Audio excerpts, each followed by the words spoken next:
Apa hukum mengkhususkan doa di sujud terakhir? Aqrabu ma yakunul abdu min rabbih wa huwa sajid. Seorang manusia paling dekat dengan Tuhan, dengan Rabb, dengan Allah ketika dia sedang bersujud. Fa aksiru fihi doa, perbanyaklah doa waktu sujud. Hadis sahih Muslim. Pertanyaannya, bolehkah mengkhususkan doa di sujud terakhir? Boleh. Hadis sahih Muslim. Tapi kalau tak bisa bahasa Arab, doanya dalam hati, yang dilafazkan. Satu kata keluar dari mulut yang bukan bahasa Arab, batal sholat. Biniden, batal sholat. Batal. Dalam hati sih. Kalau bahasa Arab, Pak Ustaz, boleh. Da'autu lisyafi'i fi salati arba'ina sanah. Kata Imam Hambali, Imam Ahmad bin Hambal, aku mendoakan Syafi'i dalam sembahyangku 40 tahun. Bunyi doanya, Rabbil firli wali walidayya wali Muhammad bin Idris Asy-Syafi'i. Ampunkan dosaku, ampunkan dosa mak ayahku, ampunkan dosa guruku Imam Syafi'i. 40 tahun. Boleh, sah. Kalau tak sah, batallah sholat Imam Hambali. Di mana itu Pak Ustadz, bisa kami tengok? Dalam Manaqib Imam Syafi'i. Manaqib itu buku biografi. Jadi kalau ada orang ngundang, datang ya besok acara Manaqib, maksudnya baca biografi. Biasanya Manaqib Imam Abdul Qadir Al-Jilani, dibacakan Manaqibnya. Itu namanya acara Manaqib. Ayah saya sholat 5 waktunya masih bolong. Kadang sholat, kadang tidak. Apakah saya sebagai anak wajib mengingatkannya? Bapak, ayah-ayah, kalian yang tak sembahyang, kupesankan kalian sembahyang kalian. Kalau tidak, neraka jahanam tempat kalian. Sembahyang kalian Pak. Sembahyang kalian Pak, sembahyang kalian Pak. Mestinya kalian yang menyuruh anak kalian, bini kalian, keluarga kalian. Ini kalian pula tak sembahyang. Dah, kirimkan video ke dia. Daripada kalian payah bercakap. Nah, nanti potong tak sampai semenit tadi itu. Masukkan ke TikTok. Kasihkan ke grup-grup ayah-ayah tak sembahyang.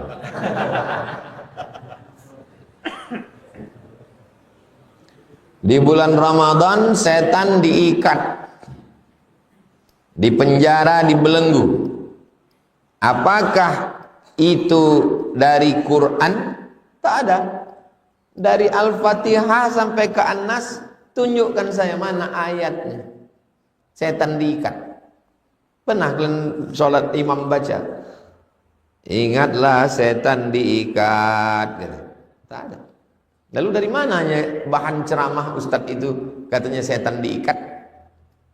Idza jaa Ramadan, kalau Ramadan sudah datang, futihat abwabul jannah, dibukakan pintu surga, wa ghulliqat abwabun nar, dikunci pintu neraka, wa suffidat asyayatin. Dua riwayat. Satu riwayat bunyinya wa suffidat asyayatin. Satu riwayat lagi wasul silat, satu diikat, satu dirantai, dibelenggu. Hadisnya hadis sahih, bukan dari Quran, dari hadis. Lantas bagaimana iman diri yang tergoda oleh hawa nafsu di bulan Ramadan? Apakah karena bisikan setan? Hadisnya ada dalam Sahih Muslim. Kalau hadis itu ada dalam Sahih Muslim, macam mana cara kita memahami hadis ini? Baca syarah. Syarah itu artinya penjelasan. Kitab Sahih Muslim tak ada penjelasannya. Biar supaya paham, baca syarah Sahih Muslim. Siapa yang menulis syarah Sahih Muslim?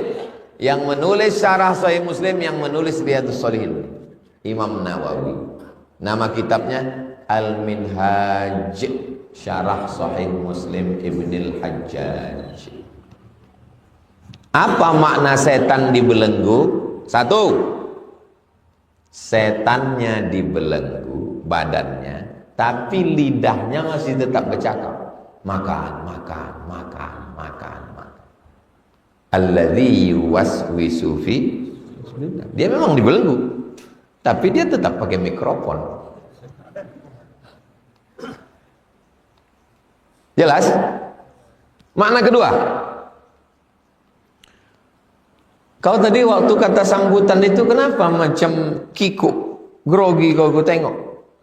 Aku tadi pas disuruh sambutan di tempat KKN, nampakku Ustaz Somad. Rasa-rasa terkunci mulutku. Pertanyaannya, mulutnya dikunci atau tidak? Tidak. Lalu kenapa dia merasa terkunci? Karena ditengoknya ada Ustaz di situ. Begitulah keadaan si setan di bulan Ramadan. Dia tidak dibelenggu, tapi menengok kuatnya iman orang beriman waktu puasa itu, seakan-akan dia terbelenggu. Diajaknya makan, tak mau. Diajaknya minum, tak mau. Diajaknya buat maksiat, tak mau. Maka kata setan, aku macam terbelenggu aku di bulan Ramadan. Begitu penjelasan Imam An-Nawawi. Dah habis. Sekarang penjelasan Syekh Muhammad Mutawalli Asy-Sya'rawi, induknya ahli tafsir Al-Azhar Mesir. Banyak ceramahnya di YouTube. Coba tulis Syekh Muhammad Mutawalli Asy-Sya'rawi. Meninggal tahun 1998. Kata Syekh Muhammad Mutawalli Asy-Sya'rawi, apa hikmah disebut setan itu diikat di bulan Ramadan? Karena orang berbuat dosa itu sebabnya dua. Pertama, karena dirinya. Yang kedua, karena setan. Orang buat dosa itu dua. Pertama, karena dirinya. Kedua, karena setan. Nah, di bulan Ramadan setan diikat. Jadi kalau ada orang buat dosa, itu berarti karena kalau ada orang buat dosa sekarang, itu murni karena dirinya. Jadi yang selama ini menyalah-nyalahkan setan, minta maaflah ke setan. Maafkan aku setan. Kata setan, ambolah mau pensiun dini. Karena perbuatan manusia lebih parah daripada setan. Itulah penjelasan ulama tentang makna setan dibelenggu. Jelas apa tak jelas? Ingat 3 penjelasan. Sampaikan nanti kok ditanya orang. 2 dari Imam Nawawi, 1 dari Syekh Muhammad Mutawalli Asy-Sya'rawi. Mana yang paling kita utamakan?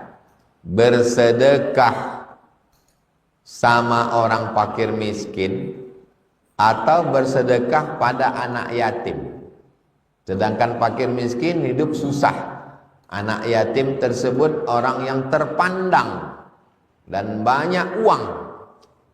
Jadi mana yang kita dahulukan, Pak Ustaz?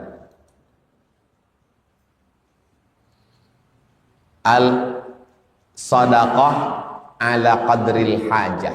Bersedekah itu sesuai dengan hajat. Bersedekah sesuai dengan hajat. Orang lapar, kasih makan. Orang tak berbaju, kasih baju.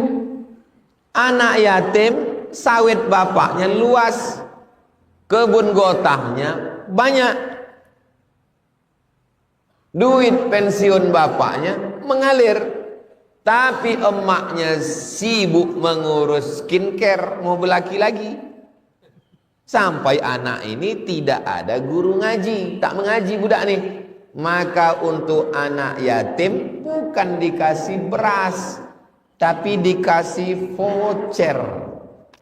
Voucher ngaji gratis 12 bulan. Potong 2 vouchernya, ke dia 1, ke Ustadz Imam Masjid Al Baitur Rahman 1. Ustadz, ini vouchernya untuk 12 bulan, terhitung nanti dari Syawal ya Pak Ustadz. Ustadz ngajar ke sana. Kami sudah koordinasi ke sana. Makanya tidak semua ayat tentang anak yatim itu ngasih makan. Wabtalul yatama hatta idza balagun nikah. Ujilah anak yatim sampai dia usia nikah. Bukan tentang ngasih duit. menguji anak yatim kecakapan ekonomi. Uji anak yatim, kira-kira dia udah bisa enggak mengadministrasi keuangan. Kalau sudah, fa in anastum minhum rusydan fadfa'u ilaihim amwalahum. Kalau kamu tengok anak ini sudah cakap, kembalikanlah harta mereka. Misalnya saya dikasih amanah menjaga kebun anak yatim 10 hektar. Saya pegang. Habis itu saya uji dia. Lulus dia, balikkan. Ayat lain. Alladzina ya'kuluna amwalal yatama zulman. Orang yang memakan harta anak yatim. Anak yatimnya kaya. Innama ya'kuluna fi butunihim nara. Mereka makan api neraka di perut mereka. Anak yatimnya kaya, bukan miskin. Nah, jadi tidak semua anak yatim itu dikasih. Yang miskin itu dikasih makan. Yang yatim, santunan anak yatim. Jangan semuanya kasih duit. Maka kita mesti kenal anak ini. Dia perlu apa? Anak ini tak punya Quran, kasih dia Quran. Mohon berikan saya doa kesehatan. Karena saya mengalami sakit sudah lama. Sekarang masih minum obat dari rumah sakit. 4 amal. Amal badan, amal lisan, amal pikiran, amal harta. Yang pertama amal badan, sembahyang hajat. Usolli sunnatal hajat. Hajatnya sehatkan aku ya Allah. Allahu Akbar. Pagi, petang, siang, malam, unlimited, bebas. Amal badan. Yang kedua amal lisan. Untuk niat supaya aku kau sehatkan ya Allah. Al-Fatihah. Berapa kali? 10 kali, 100 kali, 1000 kali. Sehatkan aku ya Allah. Al-Fatihah. Sehatkan anakku. Al-Fatihah. Sehatkan lakiku. Al-Fatihah. Sehatkan jamaahku. Al-Fatihah. Bertawassul dengan amal Fatihah. Amal pikiran. Yang jahat ini pikiran. Kolesterol tak jahat, gula tak jahat. Yang jahat ini pikiran. Maka yang banyak sakit itu orang yang punya pikiran. Makanya orang gila sehat, karena tak ada pikiran. Ada seorang suami minta kusuk sama bininya karena pikiran dikusuk. Terus ditanya bininya. Bininya bertanya, abang dulu sebelum nikah siapa yang ngusuk bang? Kata dia, aku sebelum nikah tak pernah sakit kepalaku.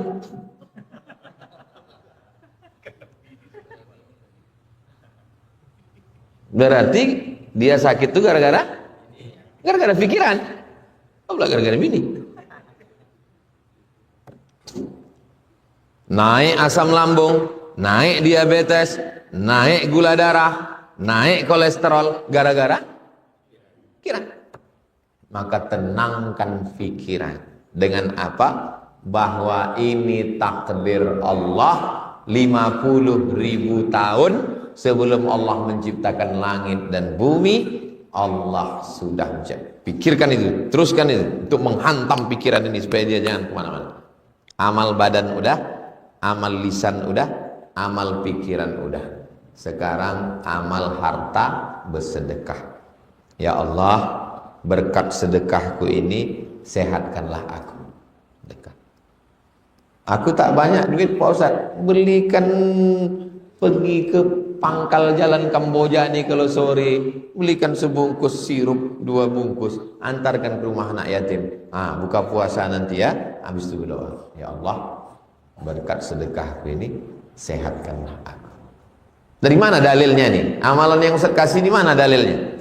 Dalilnya 3 orang terjebak dalam gua. Berjalan, turun hujan, masuk ke gua, menggelinding batu. Hadisnya ada dalam Sahih Bukhari. Terjebak. 3 ini berdoa dengan amal. Yang satu mengatakan, gaji pembantuku tak diambilnya, ku belikan ke kambing, sekarang dia datang, kambingnya ku kasihkan semua, habis semua diambilnya. Berkat sedekahku ini bukakan pintu ni Allah. Terbuka. Itulah dalil boleh berdoa dengan menyebut sedekah. Yang kedua, aku balik ke rumah, biniku menangis, anakku kelaparan, air susu tak ku kasih ke anak biniku. Ku tunggu emakku bangun, jaga emakku, ku kasihkan susu, minum lama, minum ya. Setelah itu baru ku kasih ke anak bini. Berkat baktiku ini, bukakan pintu, terbuka. Yang ketiga, aku jatuh cinta kepada sepupu, hampir kami berzina, tak jadi karena aku takut padamu. Berkat rasa takutku ini, bukakanlah pintu gua, terbuka. Itu dalil bahwa berdoa itu jangan kosong. Ada yang kita bawa, namanya wasilah. Ya ayyuhalladzina amanu taqullaha wabtaghu ilaihil wasilah. Malam tadi saya balas komentar tentang kredit syar'i. Dia bilang kredit syar'i jika terlambat ada uang tahzirnya, hukum keterlambatan, uangnya untuk kemaslahatan umat. Apakah boleh kredit syar'i pakai tahzir jika terlambat? Tahzir, peringatan, attention, denda. Karena kalau tidak didenda, orang nanti terlambat semua bayar. Beda bank syariah dengan bank konvensional. Bank konvensional kalau kau terlambat bayar denda, dendanya dibagi kepada semua nasabah. Itulah riba itu. Sedangkan bank syariah tetap ada denda, dendanya untuk maslahah ammah, kepentingan umum, untuk jalan, untuk jembatan, untuk panti jompo, bukan dinikmati personal, tapi untuk masalih ammah, kepentingan umum. Itu boleh menurut syariat Islam.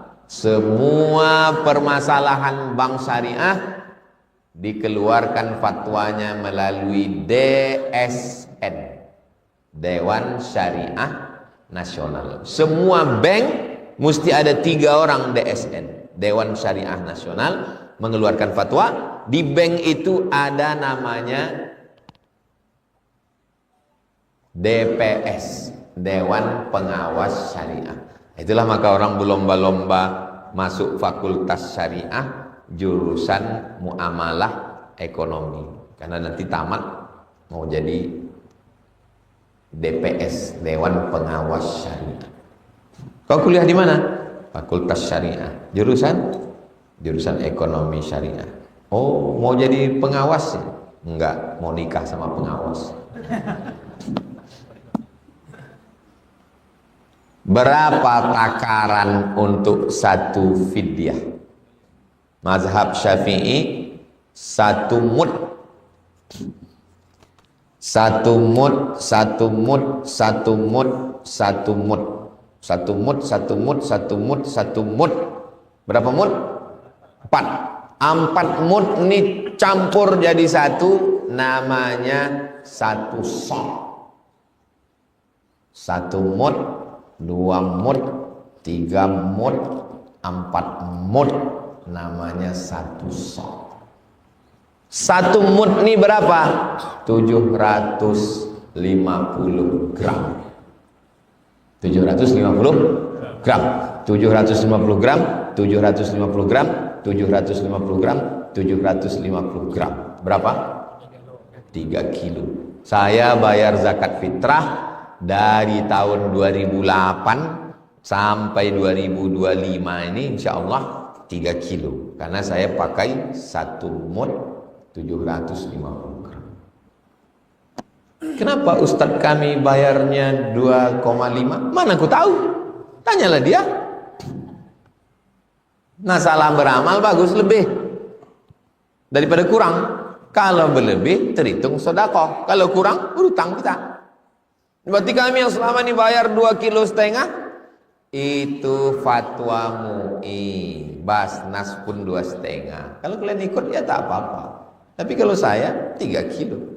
Karena udah saya tengok segini, yang paling tinggi 3 kilo. Saya bayar 3 kilo. Kalau untuk fidyah 1 mud. Berarti 750 gram. Ambil beras, timbang 750 gram, kasihkan ke miskin, bukan fakir. Wa 'alal ladzina yutiqunahu, siapa yang tak sanggup puasa, fidyatun, bayar fidyah, ta'amu miskin, bukan fakir, makan orang miskin. Apakah sah fidyah dengan beras saja? 1 mud 750 gram, batas minimal.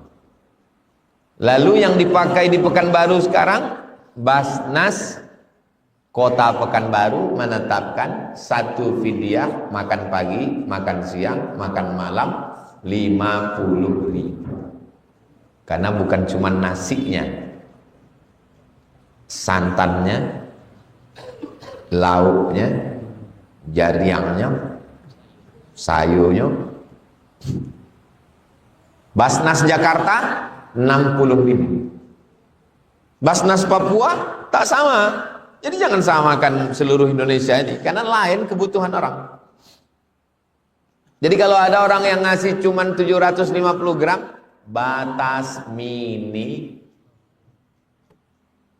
Jadi yang bagusnya kami ikut mana? Ikut Basnas. Kasih sehari 50.000. Jadi kalau ada orang tua tak bisa puasa sebulan, 1,5 juta. Mana yang paling afdal bayar fidyah? Dengan makanan atau dengan uang? Tengok situasi dia. Makanya kita mesti kenal dengan orang itu. Ama-ama sudah tua di rumah, sebatang kara sendiri, bagus kasih duit. Karena kalau dikasih beras, siapa masak? Kalau dikasih duit, bisa dia belikan aku nasi sebungkus. Bapak-bapak belum tua kali kasih beras. Karena kalau kasih duit, main game online deh, beli paket dia, main Mobile Legend deh. Rukhsah bagi musafir yang puasa itu apakah sunnah atau sekedar mubah? Faman kana minkum maridon, siapa yang sakit, au ala safarin, atau musafir, fa'iddatum min ayyamin ukhar, ganti di hari yang lain. Itu sunnah atau mubah? Mubah. Mana dalilnya mubah? La yalumanna minnal muftir as-shaim. Waktu kami pergi ke Makkah, kami sedang puasa, yang puasa tak ngejek yang tak puasa, yang tak puasa tak mengejek yang puasa. Itu menunjukkan dia mubah. Karena kalau sunnah, pasti semua sahabat melaksanakan sunnah. Jadi yang puasa jangan mengejek. Kalau tak puasa ya neraka jahanam. Yang puasa pun jangan ngejek yang tak puasa. Lebih baik berbuka atau puasa Pak Ustaz? Timbang-timbang dirimu. Kira-kira menurut kau mana? Aku pun bingung Pak Ustaz. Sedang kau aja bingung terhadap diri kau sendiri, apalagi aku. Kita lah yang menimbang diri kita. Aku rasa-rasanya Pak Ustaz lagi bawa mobil nih sudah sampai Bagan Batu. Tadi berangkat dari Pekanbaru jam 7. Sekarang Bagan Batu jam 1. Insya Allah nanti sampai ke Tanjung Balai maghrib. Masih kuat? Masih. Terus kan? Ini Pak Ustadz kalau begini nih sampai Ekanopan meninggal nih Pak Ustadz. Makan. La tulqu bi'aidikum ila tahlukah. Kami berdua Pak Ustadz bisa ganti-gantian. Ganti-gantian. Dua-duanya udah mau sekarat Pak Ustadz. Makan kalian. Berhenti ke pokok-pokok sawit itu. Makan situ. Ya tapi nggak enak lah, nanti sampai di kampung orang tuh nanya, udah mau mati mikir enak tak enak pula lagi. Bagaimana dengan Ustadz sendiri kalau sedang safar? Saya belum pernah membatalkan puasa karena musafir. Belum pernah. baik menyetir sendiri ataupun disetirkan orang. Tak pernah saya batalkan. Kalau bahasa Jawanya eman-eman. Kita udah makan sahur, tapi saya tak paksa orang ikut saya. Kalau tak sanggup, ya puasa. Mudah-mudahan istiqomah iman Islam, sehat badan, bisa kita beribadah, mati husnul khatimah. Ala hazihin niyat, untuk niat yang baik-baik ini. Al-Fatihah. A'udzubillahi minasyaitonir rajim. Bismillahirrahmanirrahim. Alhamdulillahirabbil alamin arrahmanir rahim maliki yaumiddin. Iyyaka na'budu wa iyyaka nasta'in. Shiratal mustaqim. Shiratal ladzina an'amta 'alaihim ghairil maghdubi 'alaihim waladdallin. Amin. Allahumma shalli ala sayyidina Muhammad wa ala ali sayyidina Muhammad. Ya qadiyal hajat, engkau yang menunaikan segala hajat. Ya rafi'ad darajat, engkau yang mengangkat segala derajat. Ya syafi, engkau yang maha menyembuhkan. Isfi mardana, sembuhkan saudara kami yang sakit. Waqdi hajatina, tunaikan segala hajat kami. Wa duyunana, tolong kami melepaskan hutang piutang kami. Wa sahih ajsadana, sehatkan badan kami. Wa qawwi imanana, kuatkan iman kami. Taqabbal siyamana, terima puasa kami. Tamim taksirana, sempurnakan segala kekurangan kami. Waja'alna minal mukhlasin, jadikan kami orang yang ikhlas. Waja'alna muqimas salah, jadikan kami orang yang menegakkan salat. Wa min dzurriyyatina, sampai ke anak cucu keturunan kami. Allahumma ftah qulubana, bukakan pintu hati kami. Wali walidina, kedua orang tua kami. Wali masyaikhina, guru kami, untuk senantiasa mendoakan kami. Rabbana atina fid dunya hasanah fil akhirati hasanah wa qina adzabannar. Wa sallallahu ala sayyidina Muhammad wa ala alihi wasallam. Walhamdulillahirabbil alamin.